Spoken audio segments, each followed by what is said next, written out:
오늘은 궁의를 분석하는 방법을 한번 연구해 봅시다.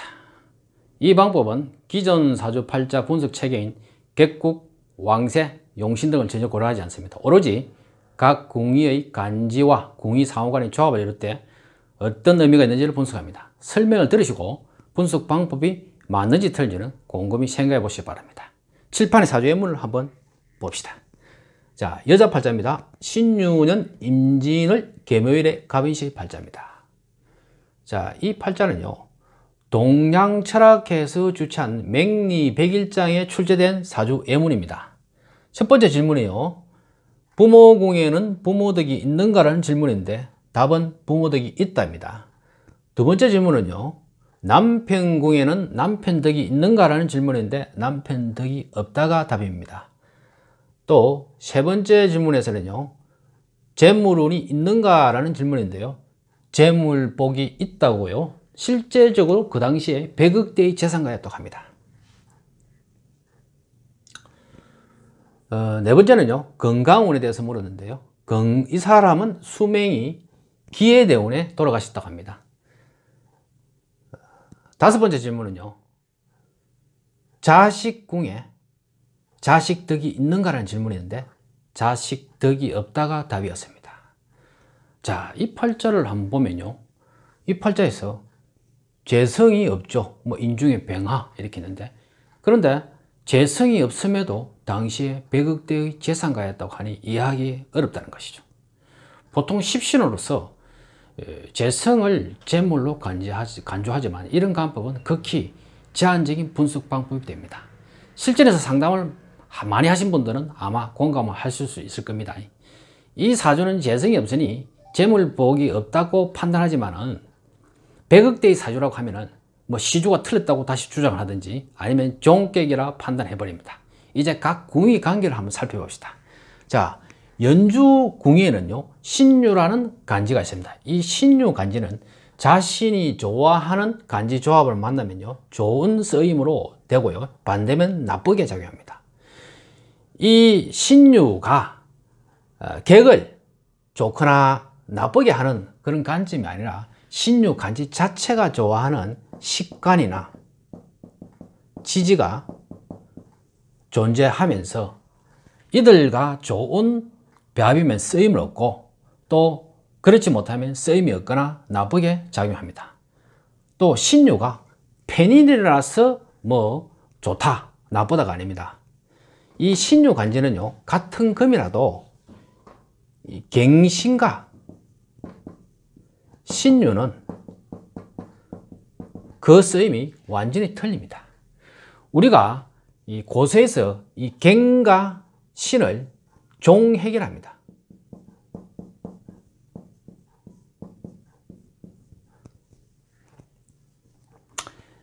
이 종이라는 것은요, 병화에 의해서 키워질, 성장해져야 될 이 갱금을 종이라 합니다. 이 핵이라는 것은요, 임수를 통해서 목으로 바뀌어야 될 숙명을 가진 이 신을 갖다가 핵이라고 합니다.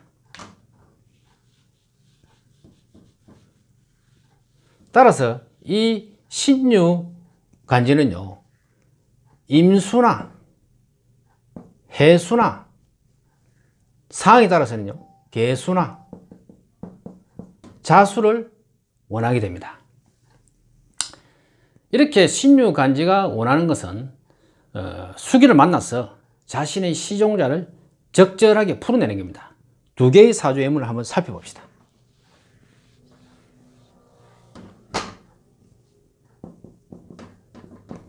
여자 팔자입니다. 무언년 신유월 갑오일에 경옷입니다.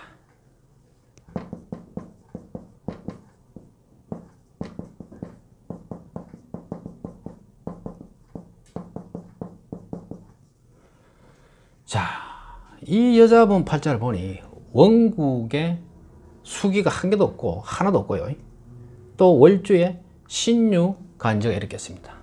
대운도 사오미를 흘러서 수기를 전혀 얻지 못했습니다. 자, 이렇게 되면 이 신유의 역할을 적절하게 할 수가 없습니다. 그래서 이분은 평소에 남편한테 악을 쓰고 대든다고 합니다. 그러니 남편이 폭행이 심하다고 합니다. 이렇게 부부 사이가 안 좋은 것은, 불화하고 안 좋은 것은 이 일간갑의 입장에서 볼 때 이 신유의 살기가 싫은 거죠. 그래서 이 살기에 대항을 하는 것이죠. 그러니까 남편한테 자꾸 대드는 것입니다. 자, 다음 사주를 또 한번 봅시다. 여자 팔자로 했어요. 신사년 개사월에요. 개요일에 신유시의 팔자입니다.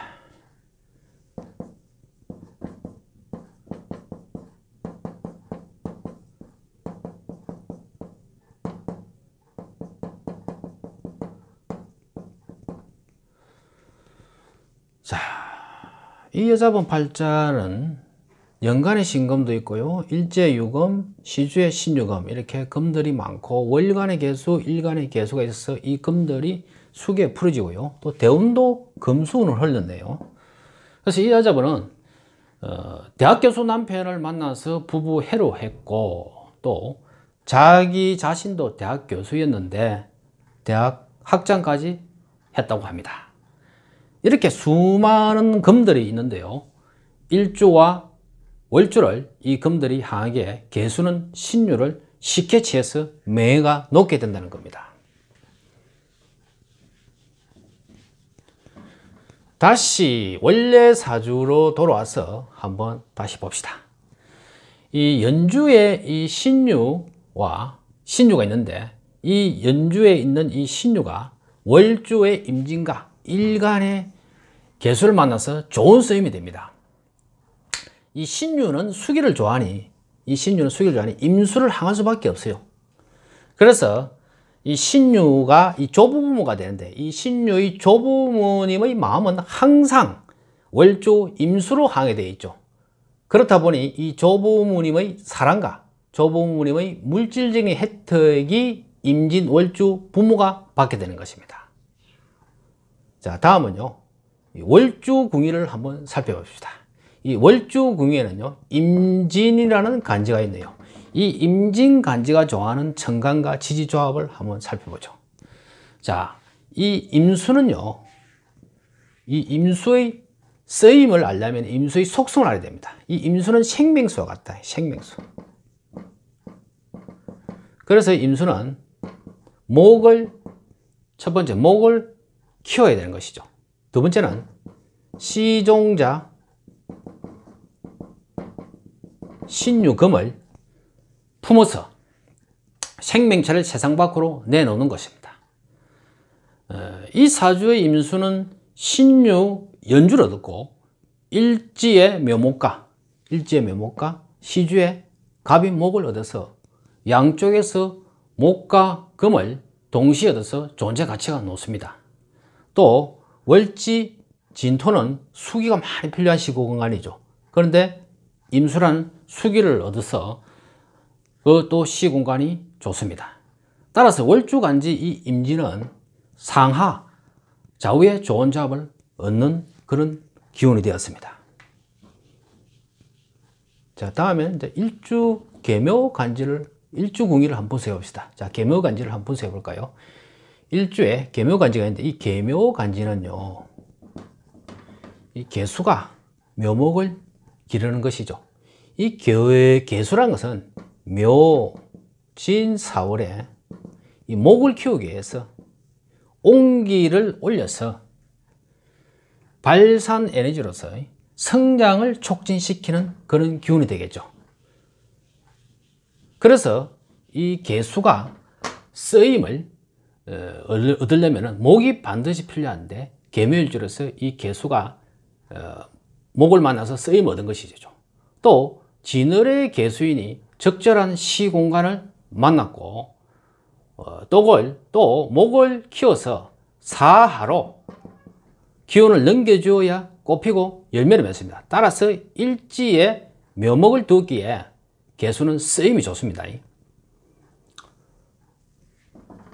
또 묘목, 일지 묘목은 그러면은 어떤 조합을 만나야 쓰임을 얻을 수 있을까요? 이 묘목이 성장하는 이유는 4월에 꽃을 활짝 피우기 때문으로서 사화가 있어야 자신의 에너지를 적극적으로 활용을 합니다. 그러나 이 사주에서는 사화가 없고 이 진토가 있어서 묘목을 답답하게 합니다. 또 시주에는 이 묘목의 기운을 거슬러 올라가는 거죠. 갑인이 있습니다. 즉 묘목 일지 남편 입장에서 보면요, 일지 주위에 임수, 계수의 수기와 갑인, 목기만 있고 월지의 진토를 보니 이 갑인으로 강한 급제와 힘을 합쳐서 월지 진토를 마주보고 하기도 전혀 없기 때문에 남편은 돈 욕심이 굉장히 강하지만은 수많은 비극과 함께 돈을 벌기는커녕 재물을 낭비하는 구조가 되는 팔자가 됩니다. 또 묘목의 결과물이 없죠. 그러니까 무슨 일을 하더라도 마치 결과가 없는 것 같이 됩니다. 자, 일간은 좋은 월주를 얻었죠.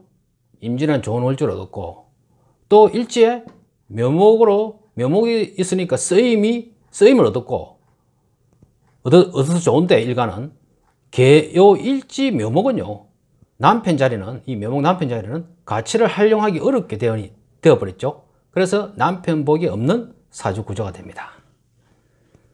자, 다음에는 이 시주 갑인간지에 대해서 한번 분석을 해봅시다.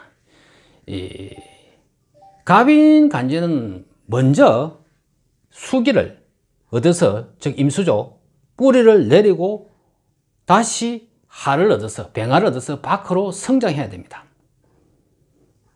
이 팔자에서 보니 이 갑인 시주 자식은 자식 입장에서 계무가 자식의 월주가 되는 것이죠. 그런데 이 계수가 묘목을 키우려 하고 묘목을 키우기만 하지 이 계수가 계갑조합으로서 그 조합이 맞지 않습니다. 결국 이 갑인은 우리가 사계도에서 보듯이 반드시 임수를 만나서 뿌리를 내리고 병화를 만나 밖으로 나가서 성장해야 되는 그런 기운입니다. 자, 이 사주에서 또 갑인은요, 월과 일에서 인계수를 만났죠. 자, 이렇게 되면 또 반드시 병화를 얻어야 됩니다. 그래야만이 수기에서 다시 수기만 계속 잠겨 있는 것이 아니고 병화를 봐야 밖으로 나가게 됩니다. 그런데 이 병화가 없기 때문에 밖으로 나가지 못합니다. 따라서 갑인 자식은 능력을 밖으로 드러내지 못하고 부모의 도움만 받으려고 하는 그런 성향이 되겠죠. 또 그 다음에 또 중요한 것은 갑인에게는 안정적인 터전이 되는 기축토가 있어야 됩니다. 그런데 이 기축토도 사주에 없습니다. 또 이 진을이 땅이니까, 이 토가 있다도 진을이 땅이니까 을목과 묘목이 이미 차지해버린 땅입니다. 그래서 갑이 안정적인 터전을 얻을 수 없는 그런 사주 구조가 되어버렸죠. 갑이라는 이 자식궁에 있는 요 간지가 기축이라는 재성이 없으니까 삶의 터전이 불안정하고 할 일이 없게 되는 것이죠. 이렇게 각 궁이들을 갖다가 살피면 이 여인의 삶을 이해하게 됩니다.